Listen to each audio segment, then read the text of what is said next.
aceite para obrar, para llenarnos, si nosotros lo queremos. Alabanzas al Señor. Vamos a continuar cantando, hermanos, una gran verdad que la podemos contemplar en todas partes, en todas las cosas. El Señor es grande y nosotros pequeños, ¿verdad? Sí debemos estar ubicados. Nosotros somos pequeños, pero el Señor en su bondad y en su grandeza nos ama y quiere trabajar en nuestras imperfectas vidas. Aleluya. Entréguese, hermanos, en alabanza al Señor. El Señor sirvió la mesa para que usted se vaya lleno, bendecido. Gloria a Dios, aleluya. Alabanzas al Señor.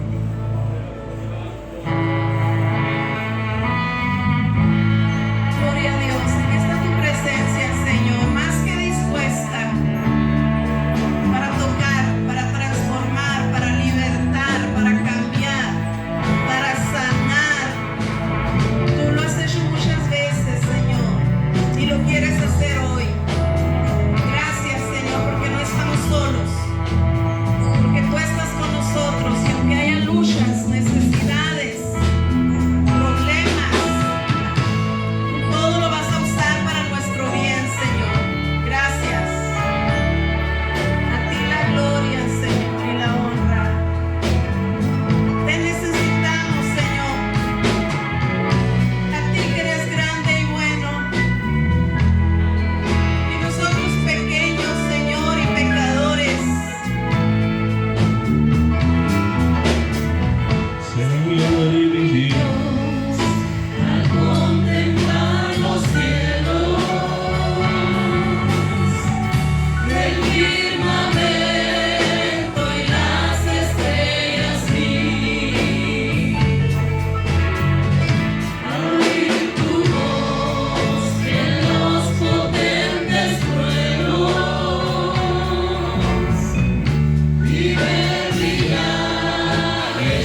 Evangelio que presenta Marcos, capítulo 10.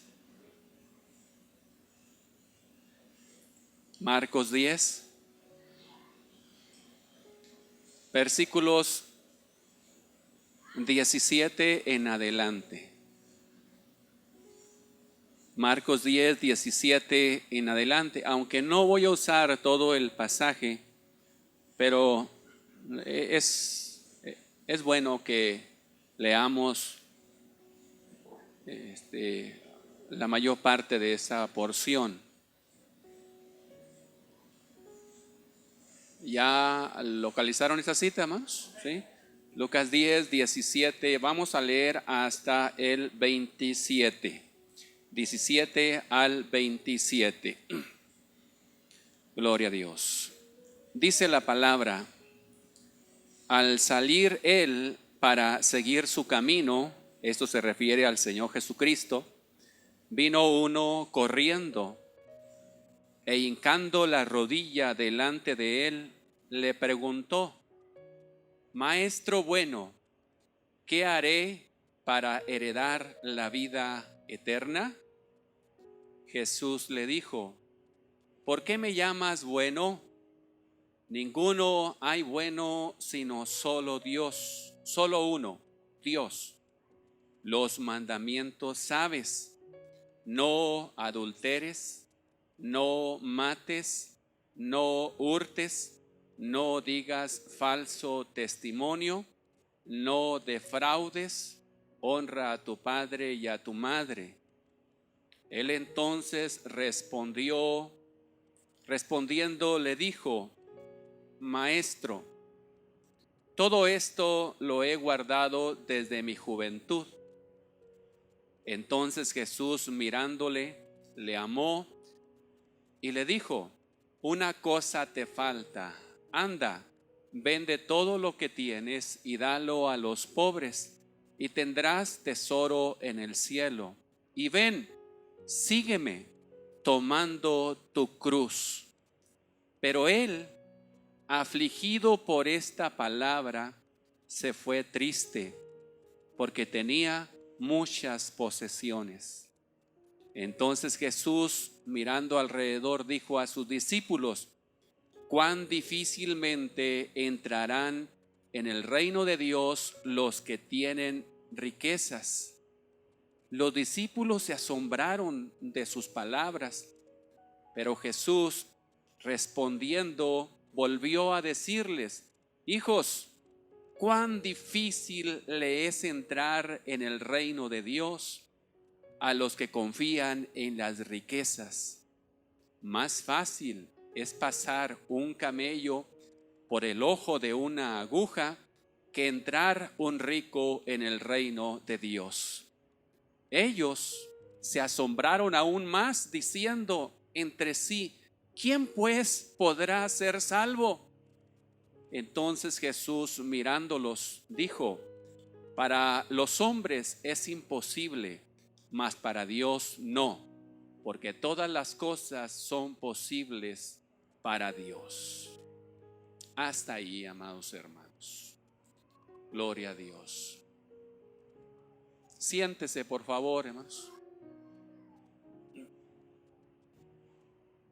Gloria a Dios.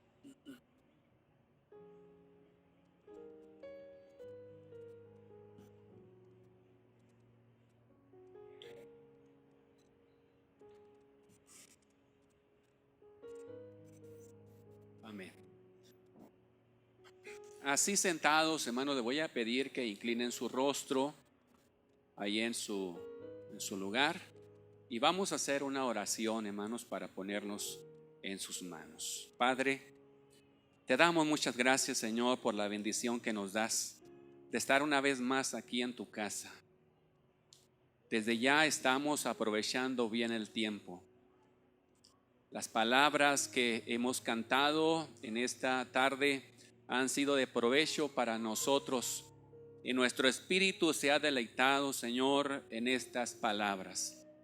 Ahora permítenos, Señor, atender tu palabra para que en complemento con lo que hemos cantado, esto pueda contribuir mucho más a una formación espiritual a la cual tú nos has llamado. Te doy gracias, Señor, por esta oportunidad que me das de estar frente a mis hermanos, frente a tu iglesia, frente a tu cuerpo. Permite, Señor, que la palabra que salga de mi boca sea de provecho y sea de edificación para cada uno de tus hijos. Disipa, Señor, todo distractor, toda pesadumbre, Señor, toda preocupación. En el nombre de Jesús, quítala, échala a un lado y que solamente haya luz para atender tu palabra gloriosa. Te doy muchas gracias, Señor, en el nombre de Cristo. Amén. Amén. Gloria a Dios. Vamos a comenzar, hermanos.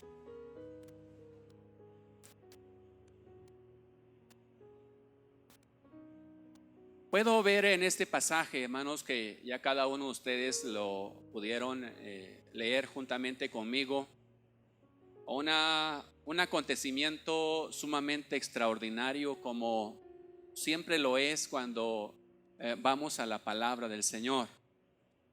Yo puedo visualizar aquí a un hombre que pasó con suma rapidez de una actitud de ser animoso, de estar en una actitud de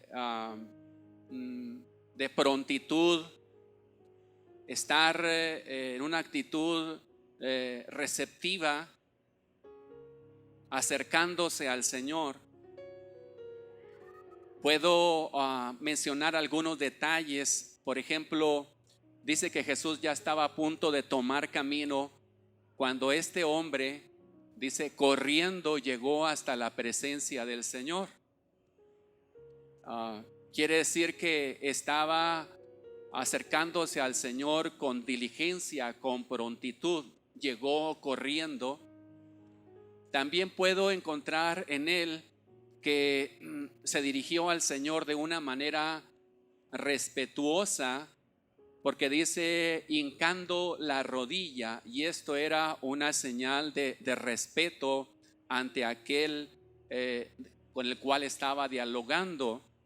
Entonces, y aunado a ello, también una actitud de amabilidad, ya que usó algunas palabras amables, incluso que llevaban la intención de elogiar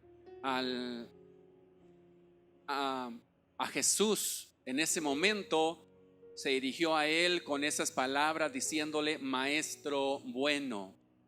Entonces todo eso a mí me hace pensar que este hombre se acercó al Señor, pudiéramos decir así, con la actitud externa conveniente.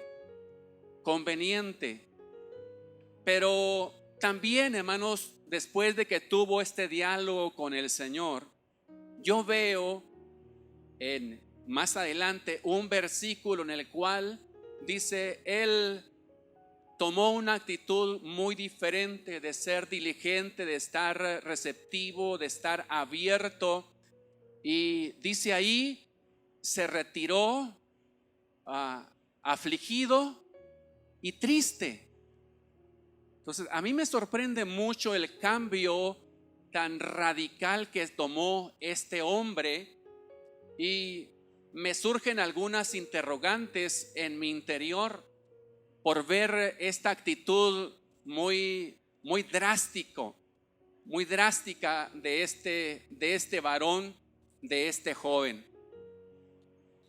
Y yo me hago una pregunta: ¿qué fue lo que ocasionó que este hombre cambiara radicalmente su aspiración a la vida eterna? Porque era a lo cual él aspiraba. Y después de que el Señor le dio unas respuestas por ahí, dice, él se retiró triste y afligido. Entonces, ¿qué es lo que ocasionó que este hombre tomara esa actitud? Es impresionante, hermanos, constatar una vez más a través de esta experiencia cómo es posible que la palabra de verdad puede resultar para algunos olor de muerte. O como dijera el apóstol Pedro, que algunos pueden encontrar en la palabra de verdad tropiezo. ¿Cómo es esto posible que la verdad pueda ocasionar ese tipo de tristeza y de aflicción en las personas?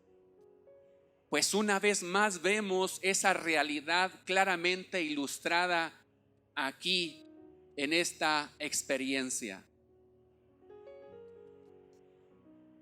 Esto a mí me hace pensar también, hermanos, que la dificultad no estribaba en la palabra de verdad. O sea, la culpable no era la palabra de verdad, sino más bien la estructura, lo interior de aquel hombre, lo que le hizo caer en esta actitud de tristeza. Lo interior, la naturaleza interior de este hombre no era afín a la palabra, no se quería, hermanos, afinar a la palabra. Entonces me gustaría a mí en esta tarde poder compartir con ustedes o poder decirles que yo descubro en esta historia, en esta experiencia, algunos aspectos que orillaron para que este hombre cambiara su aspiración y ya no decidiera ir por la vida eterna. Hay algunos rasgos que quisiera compartir con ustedes. Descubrí 3 de esos rasgos, pero me gustaría solamente concretarme a uno. Ya si el Señor me da permiso y en alguna ocasión posterior, me gustaría compartir los otros 2 rasgos, pero me gustaría quedarme solamente con uno de ellos para ser más puntual. ¿Qué fue lo que orilló a este hombre para cambiar su aspiración a la vida eterna? ¿Qué fue lo que le quitó a este hombre la ambición de poseer la vida eterna? ¿Qué fue lo que le robó a este hombre el desear vivir una eternidad con el Señor? La respuesta la doy en esta oración. No reconoció el señorío de Cristo. No reconoció el señorío de Cristo. Al no reconocer el señorío de Cristo, eso le hizo cambiar de actitud, cambiar de postura. Y usted dirá, bueno, ¿en qué se basa usted para decir que este hombre no reconoció el señorío de Cristo? Bueno, yo espero en mi argumentación poder despejar esta inquietud en usted. Gloria a Dios. Y quisiera principiar con esta cuestión, hermanos, y puntualizar lo que dice el versículo 17, Marcos 10, 17. Ya lo leíamos al principio.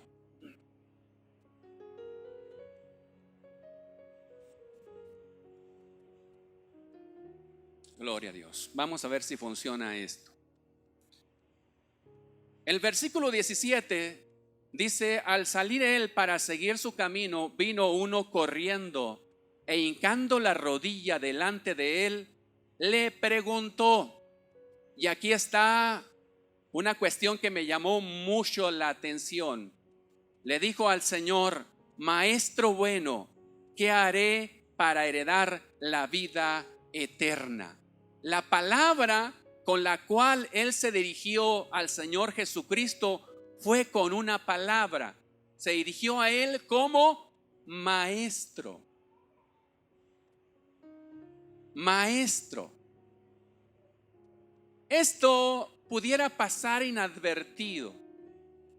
Esto pudiera pensar y decirse, bueno, no tiene importancia esta palabra, al fin y al cabo es un título. Pero cuando se analizan los detalles, esta palabra que usó este hombre para dirigirse a Jesús de Nazaret lleva mucho contenido. Lleva mucho contenido. Yo me pregunto, ¿por qué utilizó la palabra maestro y no alguna otra palabra? Y es cuando empiezo a descubrir algunas cuestiones por ahí. Gloria a Dios. Mire, según el griego original, la palabra maestro proviene de un término griego que es el término didáskalos. Ahí se lo pongo en la pantalla. Usted puede consultar un diccionario griego, se dará cuenta de esto. Didáskalos es el término griego original. ¿Y qué quiere decir didáskalos? Didáskalos en una palabra significa instructor. O sea, este joven, este hombre, se estaba acercando a Jesús de Nazaret solamente para recibir ¿qué? Instrucción. Esa era la intención por la cual este hombre usó este título. Estaba viendo en Jesucristo como alguien solamente que lo iba a instruir.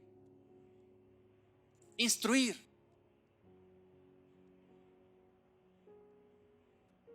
Dije que este joven no reconoció el señorío de Cristo, aunque reconoció que Jesucristo era un maestro, pero no reconoció que era Señor, sino entonces, en lugar de usar la palabra maestro, hubiera usado la palabra Señor. Y la palabra Señor, apoyándome también en el idioma griego, la palabra Señor proviene de un término griego que es la palabra kurios. Kurios, ahí se lo pongo también transliterado en gráficos griegos y también ya transliterado. Es la palabra kurios. Ahora, si yo busco la definición de este término griego, voy a encontrar una información interesante. En primer lugar, kurios significa supremo en autoridad. Supremo en autoridad. También significa soberano. Un término más también significa dueño. Y por último pudiéramos utilizar esta otra palabra, amo.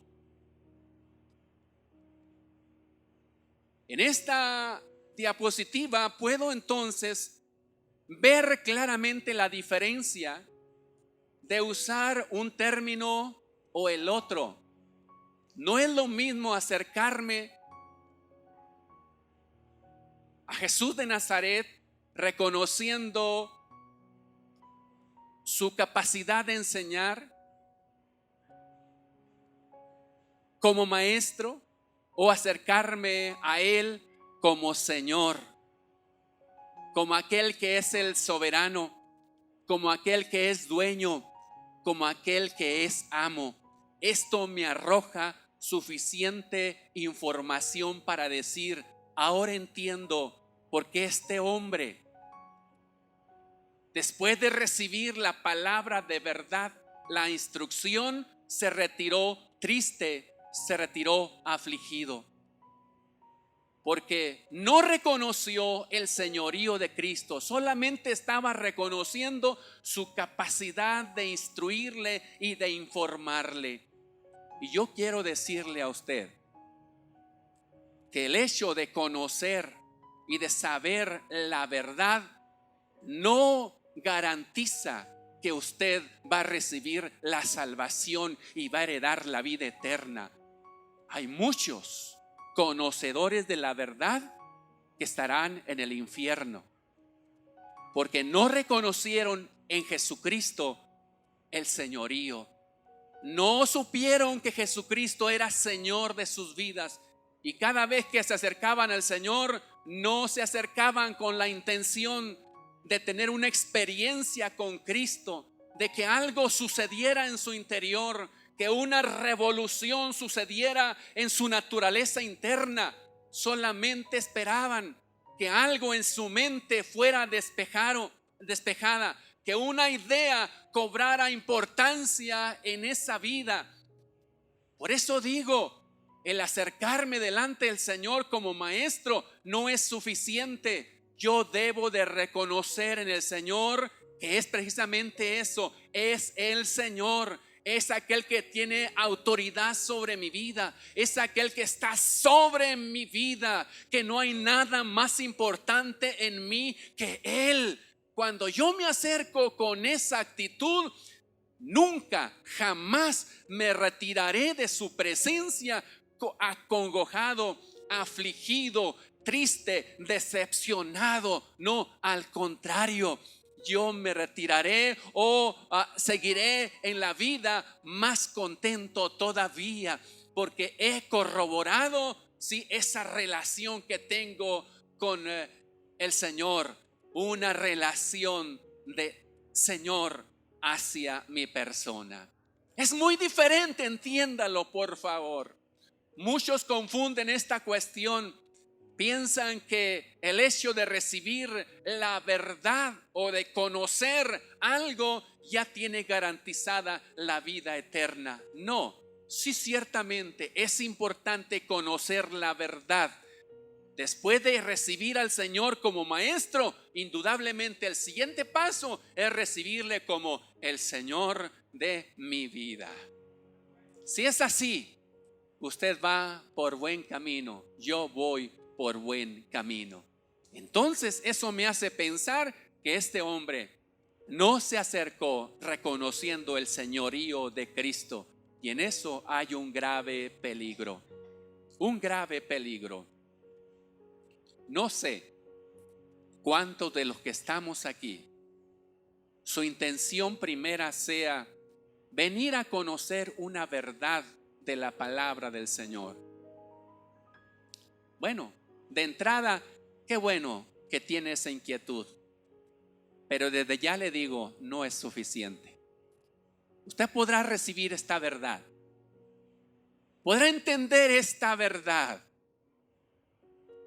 pero de igual manera, usted posiblemente se retire afligido, triste, acongojado, porque le faltó lo siguiente: entender que Jesús es su Señor, es su soberano, es el Rey, es el que tiene toda potestad y todo poder. Yo más bien le conminaría, le impulsaría para que reciba al Señor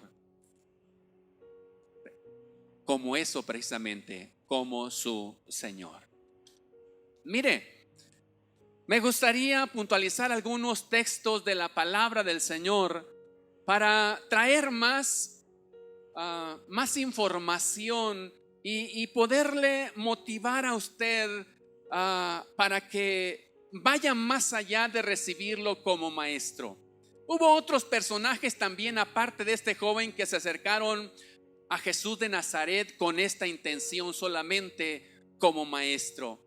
Vamos a ver a unos discípulos de los fariseos y de los herodianos. En una ocasión se acercaron delante del Señor. Ahí puntualizo ese versículo que encontramos en Mateo 22, 16 y 17. Ahí está para que usted lo pueda visualizar bien. Dice este versículo: y le enviaron los discípulos de ellos con los herodianos diciendo: Maestro, sabemos que eres amante de la verdad y que enseñas con verdad el camino de Dios y que no te cuidas de nadie porque no miras la apariencia de los hombres. Dinos pues, ¿qué te parece? ¿Es lícito dar tributo a César o no? Hubo quienes se acercaron una vez más al Señor, hermanos, con la intención de que una pregunta fuera despejada, de recibir una verdad del Maestro. ¿Y por qué digo del Maestro? Usted nota una vez más esa palabra que encierro ahí, hermanos. ¿Con qué título se dirigieron al Señor Jesús, hermanos? ¿Con el título de qué? De Maestro. Maestro. Nos carcome una duda en nuestro interior. ¿Es lícito dar tributo a César o no? Aludiendo a la ley terrenal, usted sabe que la ley terrenal, hermanos, impone impuestos al pueblo. Y entonces la intención de ellos era, hermanos, probar al Señor Jesucristo y tener ocasión para poderle perseguir y con base poderle acusar. Pero se acercaron a Jesucristo, hermanos, no como Señor, sino una vez más vemos esa palabra maestro, maestro. Quiere decir que la intención de ellos era solamente recibir una información, una verdad, pero jamás había la intención de que algo interior en ellos fuera cambiado, fuera transformado por esa verdad que iban a recibir ellos. ¿Cuál fue la conclusión de ese encuentro? El Señor les respondió, hermanos, con sabiduría, y la duda fue despejada. Pero dice ahí que Jesús conoció la malicia de ellos y los llamó hipócritas. Hipócritas. Cuidemos entonces cómo nos acercamos delante del Señor, como maestro o como Señor. También los saduceos en alguna ocasión se acercaron a Jesucristo también para preguntar algo, ¿sí? Algo interesante, algo de trascendencia también. En esta ocasión se dirigen a Jesucristo con estas palabras. Aquel día vinieron a él los saduceos que dicen que no hay resurrección y le preguntaron diciendo: Maestro, Moisés dijo, si alguno muriera sin hijos, su hermano se casará con su mujer y levantará descendencia a su hermano. Hubo pues entre nosotros 7 hermanos, el primero se casó y murió y no teniendo descendencia dejó su mujer a su hermano. De la misma manera también el segundo y el tercero hasta el séptimo, y después de todos murió también la mujer. La pregunta: en la resurrección pues, ¿de cuál de los 7 será ella mujer, ya que todos la tuvieron? Se acercaron a Jesús de Nazaret, pero noten una vez más, hermanos, el título que ellos utilizan. Se acercaron como ¿qué, hermanos? Como maestro, maestro. ¿Fue productiva ese encuentro con Jesucristo? ¿Fue productivo ese encuentro con Jesús de Nazaret, hermanos? ¿Fue productivo para ellos que esa duda fuera despejada? Hermanos, vemos los resultados ahí. No, hermano, no fue fructífero. El Señor se dirigió hacia ellos y les llamó ignorantes de las Escrituras y también ignorantes del poder de Dios. No se regresaron contentos, felices, no se regresaron, hermanos, con la salvación. No, más bien una palabra fuerte del Señor diciéndoles: ustedes son ignorantes, ignoráis las Escrituras y el poder de Dios. No es productivo, hermanos, si solamente nos acercamos a Jesús de Nazaret reconociendo, hermanos, este título de maestro. No es productivo, aunque es interesante como inicio, pero no debemos de quedarnos solamente ahí. Otra cuestión: en esta ocasión le toca a un intérprete de la ley, fariseo. Se acerca al Señor Jesús con estas palabras, y uno de ellos, intérprete de la ley, preguntó por tentarle. Fíjese, aquí ya está especificando ahí, preguntó por tentarle diciendo: Maestro, ¿cuál es el gran mandamiento en la ley? Nota una vez más, hermanos, la misma palabra: maestro, maestro, maestro, maestro. lo que dijo este joven de nuestro pasaje, hermanos, básico: maestro bueno. Todos aquellos, hermanos, que se acercan a Jesús de Nazaret reconociendo su capacidad de enseñanza, solamente, hermanos, no va a cosechar algo extraordinario. No se va, hermanos, no va a suscitarse en su vida cambios y transformaciones. Culmino, hermanos, con una situación que encarna a un varón conocido por muchos de nosotros, Nicodemo. Nicodemo, dice, había un hombre de los fariseos que se llamaba Nicodemo, un principal entre los judíos. Este vino a Jesús de noche y le dijo: Rabí, sabemos que has venido de Dios. ¿Cómo? ¿Cómo qué, hermanos? Como maestro. Incluso Nicodemo se acercó a Jesucristo reconociendo y diciendo: sé que has venido de Dios como maestro. Por eso es que Nicodemo, hermanos, aun cuando el Señor le explicó y le dijo, no podía entender. Cuando el Señor le dijo: es necesario que experimentes el nuevo nacimiento. Y él dijo: ¿cómo debo de entrar otra vez al vientre de mi madre y luego nacer? Su entendimiento, hermanos, quedó, hermanos, sin sustancia. ¿Por qué? Porque solamente procuró a Jesús de Nazaret como maestro. Insisto, hermanos, aunque es bueno de entrada, pero no es bueno quedarnos solamente reconociendo a Jesús como maestro. Debemos de avanzar más, hermanos, y dar el siguiente paso de reconocerle a Él como ¿qué, hermanos? Como Señor de nuestras vidas, como el soberano, como el amo, como el dueño de nosotros.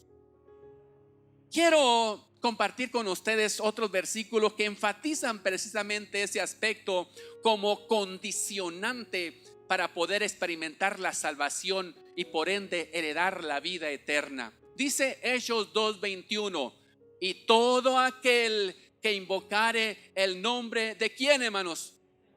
Del Señor. Y todo aquel que invocare el nombre del Señor, ¿qué dice ese versículo? Será salvo. Nota la diferencia, hermanos. Si yo me acerco delante de Jesús de Nazaret y le digo maestro, no es suficiente. Pero si yo después de eso le digo Señor, reconociendo lo que Él es, dice aquí, será salvo. O sea, heredará la vida eterna. Bendito Dios. Otro versículo muy conocido por ustedes, Hechos 16:31. Ellos dijeron: cree en el Señor Jesucristo y serás salvo tú y tu casa. ¿Cuál es el título aquí? Señor. ¿Cree en quién? ¿En el maestro? No. Cree en el Señor Jesucristo y serás salvo tú y tu casa.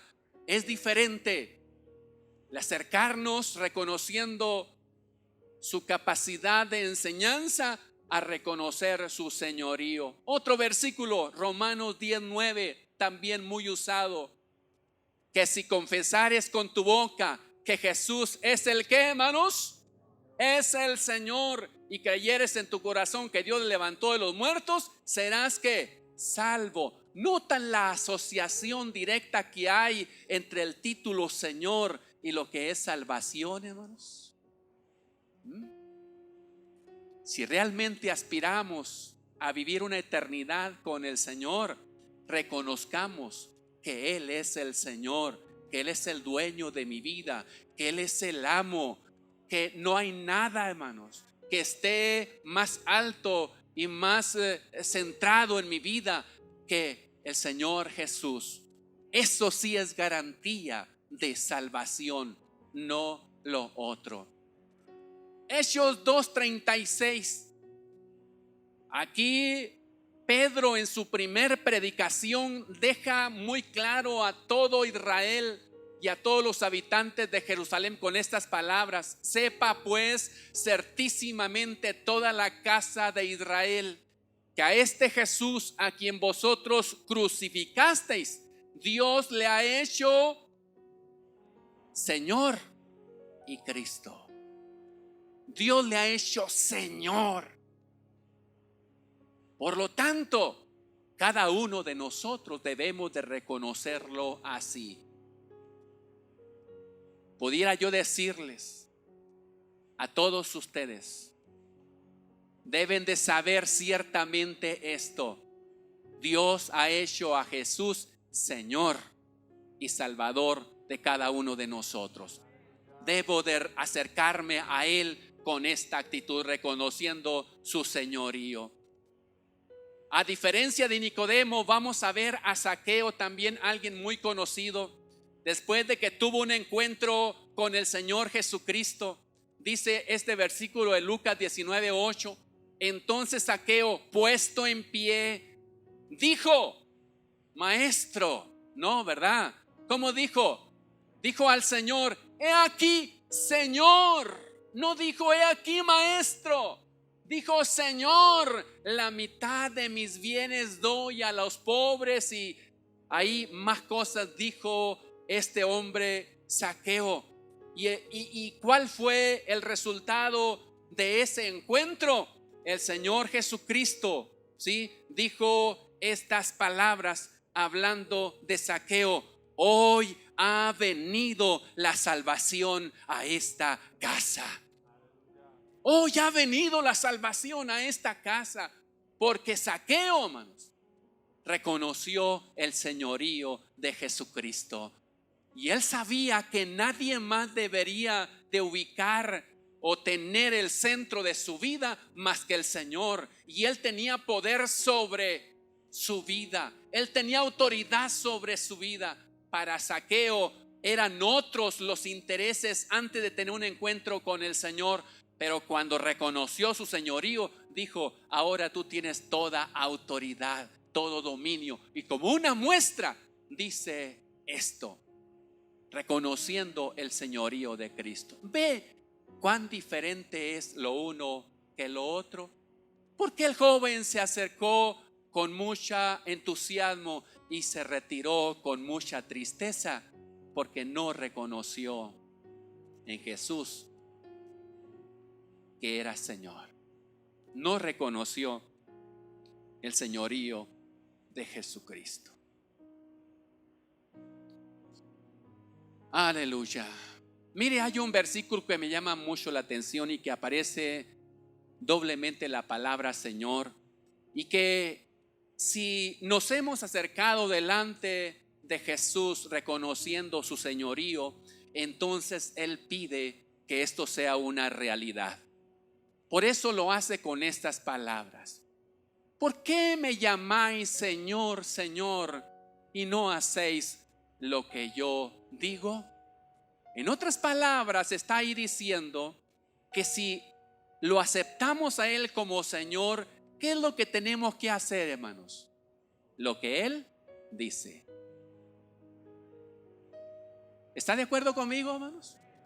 Si yo reconozco que Jesús es el Señor, entonces debo de hacer lo que Él dice que yo debo de hacer. Ni más ni menos. Ni más ni menos. Lo que Él diga para mí es ley. Lo que Él establezca para mí es una obligación. Eso es recibir a Jesús como Señor. Mire, quiero aquí abrir un paréntesis. Hay ocasiones en que estamos un poco confundidos al momento de venir al Señor. Pensamos que ya con conocer lo que dice la palabra de Dios, automáticamente somos salvos. Ya dije eso, debemos de descartarlo. Es precioso conocer la palabra del Señor, es fabuloso, es hermoso. Pero si yo no reconozco el señorío de Cristo, esas verdades fundamentales van a quedar solamente en mi mente. No van a contribuir a una transformación de mi vida. Por lo tanto, no hay salvación en mi vida. No voy a heredar la vida eterna. No, está lejos esto de mí. Es cuando todavía en ocasiones decimos: hemos recibido la palabra y hemos entendido la palabra, Pero al no sujetarnos a la palabra, todavía hay ocasiones en que decimos, pues mire, aunque soy cristiano, pero mire, todavía el carácter que tengo me gobierna, ¿sí? O sea, entonces, ¿quién es Señor en su vida? ¿Es Jesús de Nazaret o es su carácter, es su herencia? Si usted dice todavía la herencia de su carácter lo domina, entonces ¿qué ha pasado con el señorío de Cristo? No está. Ha conocido verdades. Ahora, no lo digo esto con un afán de desilusionarlo o de hacerlo que salga de este lugar triste, acongojado, afligido. No, más bien lo hago con un afán de que usted dé el siguiente paso. Después de conocer esas verdades profundas del Señor, del Evangelio, recíbalo como Señor, por favor. Recíbalo como su Señor, como su amo, como aquel en el cual usted no puede debatir una palabra. Lo que Él dice, eso se hace y punto. Cuando yo empiezo a caminar de esa manera, es menos complicada mi vida. Menos conflictos voy a tener con mi carácter, porque ya sé quién es el que manda. Y mi carácter tendrá que tomar su lugar. Y su lugar no es, hermanos, a la cabeza, no es arriba. Mi carácter que tendrá que estar bajo el dominio del señorío de Cristo. Si yo no me atrevo a tocar ese punto, entonces, hermanos, mi carácter estará sobre el trono de mi vida. ¿Y a dónde me va a llevar mi carácter? Mis intenciones, mis emociones me van a llevar a la destrucción, a la condenación eterna. Yo debo de recibir a Jesucristo como el Señor, si no, entonces la vida eterna no será parte de mi vida.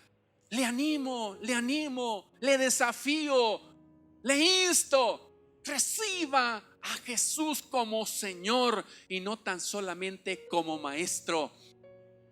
Habrá muchos que han sido sorprendidos con la palabra de verdad, pero insisto, no les servirá de mucho si no da el siguiente paso. Al contrario, será un tormento adicional el hecho de que estuvo a un paso de recibirlo como Señor y no lo hizo. Triste será esta situación. No se lo recomiendo en ningún momento. Tratando un poquito de ampliar este aspecto, me gustaría estructurar algunas frases tratando de dilucidar un poquito más la diferencia entre maestro y Señor.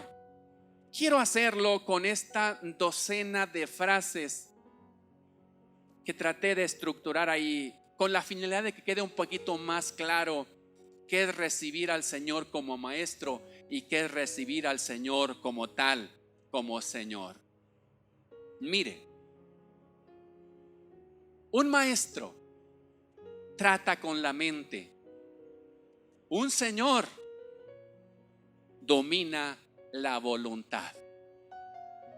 Sí, un maestro le da información para que su mente reciba esa información, pero el Señor en su autoridad domina nuestra voluntad, no la mente. La voluntad, y la voluntad es aquello que nos dice que debemos de hacer, accionar.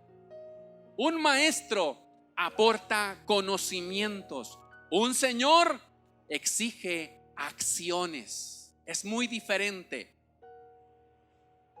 Un maestro utiliza argumentos, un Señor imparte órdenes.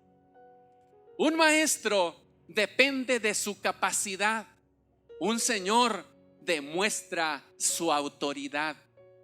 Un maestro se basa en los dichos, un Señor demanda hechos.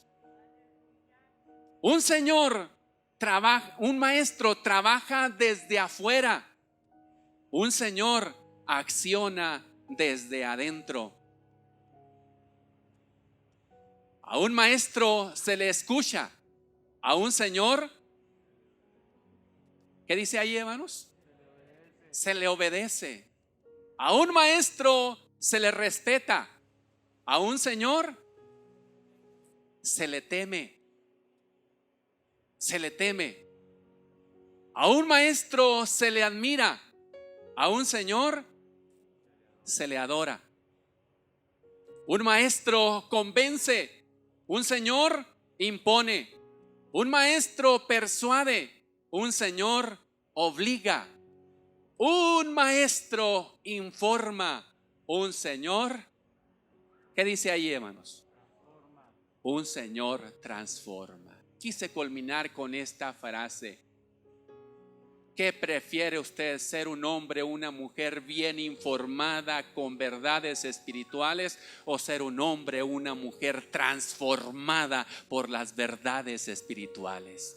Es obvio, cuando perseguimos, hermanos, la esencia, hermanos, vamos a dar oportunidad para ser transformados y no solamente ser informados.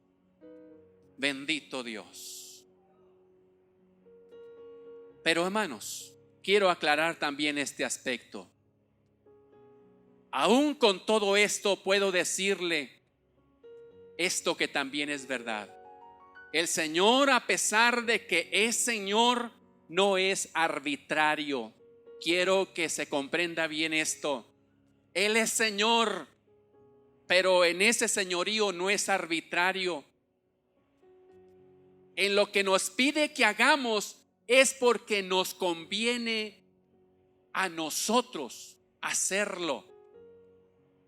Una persona arbitraria es aquel que dice, o aquella que dice: haz esto, aun cuando no sea bien para ti, pero tienes que hacerlo porque yo lo mando, porque yo lo quiero. Mire, el Señor es Señor, es el dueño, es el amo, pero siempre nos pedirá que hagamos cosas que son para provecho de nuestras vidas. Nos obligará, nos impondrá cosas que son de provecho para nosotros, que nos encaminarán, hermanos, a la bendición, a la vida eterna. Yo estoy seguro que usted, como padre, si un momento su hijo le diera o su hija le diera total autoridad y le dijera: papá, mamá, si tú ves que me estoy perdiendo, que me estoy yendo a las drogas, que me estoy apartando del Señor, haz lo que tú quieras, que lo que tú consideres que es conveniente para que yo no me deslice para allá, para que no me aparte de la verdad. Estoy seguro al 100% que usted, hermanos, haría, hasta encerraría a su hijo, lo amarraría ahí, lo pondría en cadenas, le taparía los ojos, haría lo que usted quisiera hacer, porque dice: de esa manera estoy contribuyendo para que mi hijo no se vaya, no se aparte. Pero desafortunadamente los hijos no dan esa facultad, porque no le dan esa autoridad a usted. Pero cuando nos acercamos a Jesús de Nazaret como Señor, sí le estamos dando esta autoridad, y Él hará en muchas ocasiones, hermanos, cosas que no entendemos. ¿Por qué caí enfermo? ¿Por qué sucedió esto en mi vida? ¿Por qué se me ponchó el vehículo? ¿Por qué me caí en ese hoyo? Oiga, el Señor está actuando, porque con eso quizá está evitando situaciones más allá. Entonces, no, hermanos, no entendamos en nosotros cosas incorrectas.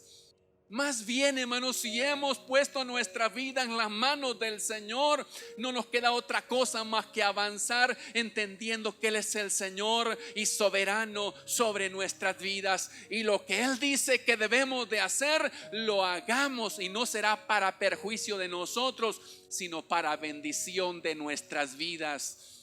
Hay camino que al hombre le parece derecho, pero su fin es camino de muerte. Pero el camino del Señor siempre será camino de vida, camino de vida. Mire, concluyo con esto. El Señor dice en un versículo de la palabra: velad y orad. ¿Por qué el Señor nos pide que velemos y oremos? Velad y orad. El Señor lo ordena, velad y orad. ¿Acaso dice ese versículo, porque si no lo haces, voy a dejar de ser Dios? Porque si no lo haces, me voy a afectar yo. Por favor, hazlo, vela y ora. El Señor dice, nos manda eso, pero ahí mismo lo dice, velad y orad para que no entréis en tentación. ¿Es beneficioso para nosotros, sí o no? ¿Por qué debemos de obedecer al Señor? Él no es arbitrario. Él nos pide que hagamos y nos ordena y nos impone que oramos. ¿Pero por qué? Para que no entremos en tentación. El espíritu está dispuesto, dijo el Señor ahí, pero la carne es débil.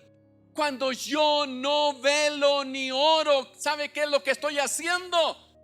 Estoy desconociendo el señorío de Jesucristo, porque Él me dijo, vela y ora. Y si yo no lo estoy haciendo, entonces no lo estoy recibiendo como mi Señor, no lo estoy respetando como tal. Por lo tanto, hermanos, no voy rumbo a la vida eterna, sino más bien a la condenación eterna. Gloria a Dios. Esta semana pasada alguien se acercó conmigo y me dijo esta palabra. En su sinceridad me dijo, hermano, quiero decirle algo. El principio de mi caída y de mi apartamiento del Señor fue, y lo reconozco, y me lo repitió, dejé de orar. Dejé de orar.